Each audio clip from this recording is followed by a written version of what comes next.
अस्सलाम वालेकुम, नमस्ते। देखिए, चैरिटी के बारे में अगर कहा जाए तो इनका जितना शुक्रिया अदा किया जाए, जितनी इनकी तारीफ़ की जाए वो कम है। क्योंकि सिर्फ़ लॉकडाउन में ही नहीं, तो जब पानी बारिश की वजह से बहुत से गांव, खेड़े गांव में यहाँ वहाँ पे जब भी मतलब उनको नुकसान हुआ था बाढ़ के दौरान, उस वक्त में इन लोगों ने वहाँ पे जाकर उन लोगों की मदद भी की थी। तो ये चैरिटी ऐसी है इनकी कि ये सिर्फ अपने ही शहर के लिए नहीं, तो एतराफ़ के गाँव का भी ख्याल रखती है। और जब से कोविड आया था, तो कोविड में भी यहाँ से लोगों के लिए खाना, अनाज और राशन का सामान और दूसरी भी ज़रूरियत का सामान यहाँ से दिया गया था।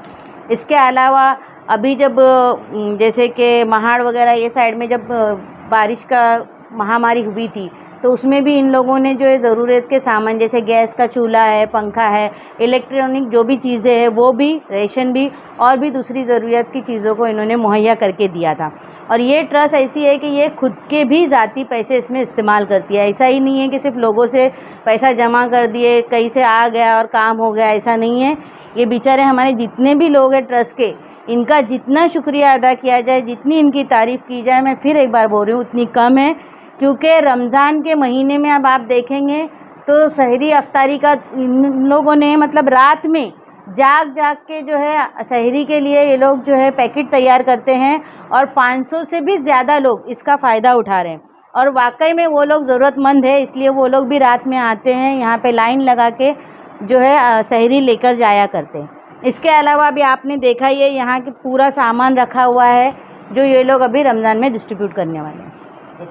चैरिटेबल ट्रस्ट से इसकी शुरुआत की तकरीबन 200-250 से इसकी शुरुआत हुई थी, अभी तकरीबन 700-800 तक इसका टारगेट जा रहा है। उसको लेकर क्या करें? देखिए, मैंने बोली ना, अल्हम्दुलिल्लाह इन लोगों को अल्लाह बोलते हैं ना, इनकी खिदमत को कबूल करे, अल्लाह इनके रोज़ी में बरकत दे, अल्लाह इनको खुशहाल रखे, इनके आला औलाद को और इनके फैमिली को भी अल्लाह सही सलामत रखे। क्योंकि ये लोग अपना घर बार छोड़ के रोज़े के हालत में इतनी मेहनत करते हैं कि अपना ज़ाती वक्त, ज़ाती पैसा लगा करके मेहनत करें।